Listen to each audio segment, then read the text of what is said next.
we've been kind of holding off on actually talking about this situation until an official, essentially until an official suspension was placed down on Deshaun Watson.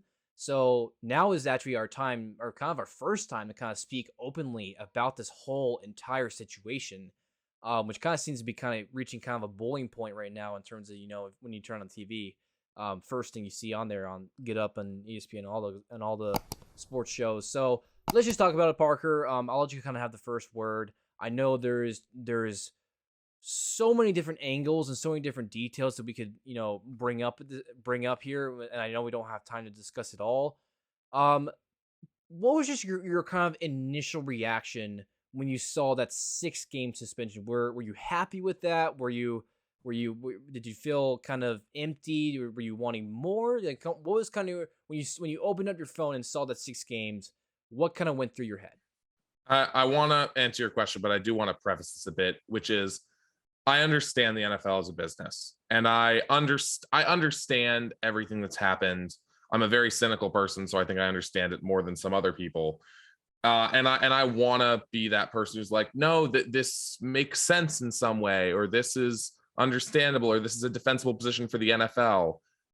It's not. This to me is such a bare minimum and a spitting in the face of all the people who were strong enough to come forward. And it's setting the worst precedent I've ever seen, which is you can do the things that at this point we have every reason to believe that he did. It was in the statement of the judge. I'm sorry, I think you have her name. I know her name's Sue, but I don't want to call her Judge Sue. That's disrespectful. Sue Robinson, yeah. Sue Robinson. Judge Robinson, she handed this down, and she said in her report that she believed that Watson he was perjuring himself basically during that entire hearing, that he was lying.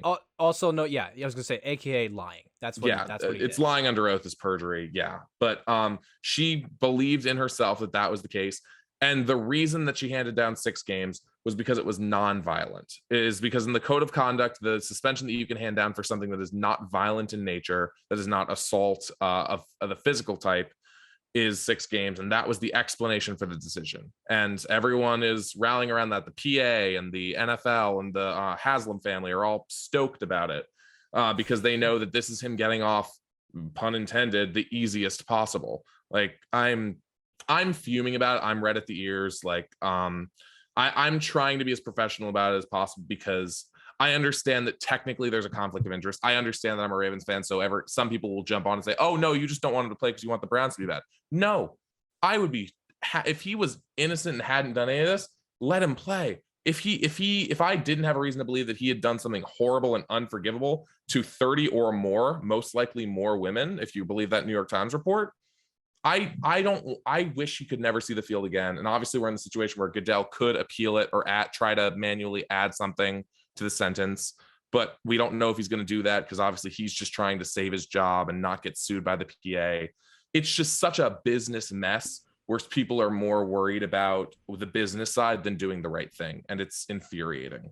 Go ahead. No, yeah, I almost would just echo almost what you just said. I mean, I try to look at every situation from a variety of angles. That's just kind of like the journalist coming out of me. Yeah. And I'm a big believer in letting the due process kind of play itself out and trying to trust the justice system. And I know the NFL justice system is a very, very complicated and I mean, look at the Ray Rice situation. Yeah, it doesn't have a good track record at all. So that kind of mindset it's not really the best, source of judgment here. Here's the bottom line. The NFL can't confidently say they are a supporter of women and justice and sexual abuse justice. They can't confidently speak that out and then give Deshaun Watson 6 games. You can't have both sides. And wherever you stand on the situation in terms of if you're a person who's like, oh, the 2 grand juries came out, they wouldn't press criminal charges against him. Like, why would they give him more than 6 games? Or if you're on the side kind of like you, where it's like, how is it only 6 games? There's not just the 25 or 26 women who have pressed charges and wanted to see actions taken against Watson, like you brought up, the New York Times article, which states that Watson reached out to like over 60 other massage therapists. Like the numbers here don't really matter when it comes to me, Parker. The fact Yeah. that this happened to one person, Yep. one person, is just not okay. Yep. And the fact that the numbers are like, because some people are, when I look at Twitter and people are like, oh, it's only been like because the whole thing now is that there's only been one person that hasn't really settled with him. So people have used that against their leverage in this argument, which I completely And for the record, disagree those with. the other three settled the day that this decision was handed down, meaning they knew what the Yes. decision was, which is why they settled. Like, Yeah, I mean, yeah, there's so many different angles to this, and I think the bottom line here is, unfortunately, as fans, and we're obviously not in the courtroom when all this is being talked about. I don't think we'll ever fully know exactly what happened with yeah, those sessions, which sucks for us because that obviously we're not going to hear the full story. The bottom line here is there's even though Deshaun Watson more than likely will never be fully charged with probably anything in this case, you don't need someone to be charged with something for you to believe that something actually happened. Like, yeah, and if that sounds confusing, what I'm trying to say, I even if Deshaun Watson isn't charged with sexual abuse or whatever, I still think he is a shady person.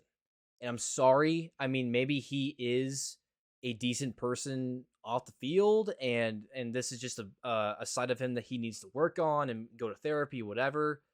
But Deshaun Watson, he messed up, and there should be way more of a consequence than just a 6 game suspension with no fines. And also, the fact that the Browns, in all of this mess, were confident in giving him the most fully guaranteed contract in NFL history, that is just more of an indictment on where the NFL actually stands on matters like this, and kind of tells you all you need to know about how they actually feel about dealing with, sexual abuse victims. And you mentioned Ray Rice, and there's been hundreds of these cases that the NFL has dealt with, and they've all essentially taken the same approach.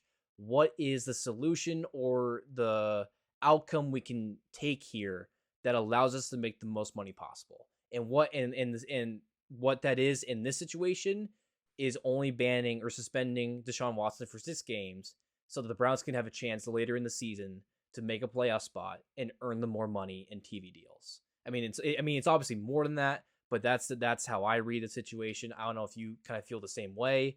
I'll let you kind of have the final word with this. yeah. No, I think you summed that up especially well. Yeah, I mean, it's obviously a despicable situation. I think the best way to wrap it up before we move on is just, I think you put it very well. One person being a victim of this was too much. 30 people, which is 26 being the cases filed, was far too much. And if the people who were too scared to come forward or are only allegedly abused, what is that? If one person is too much, what is almost 70? That's all I really think about it.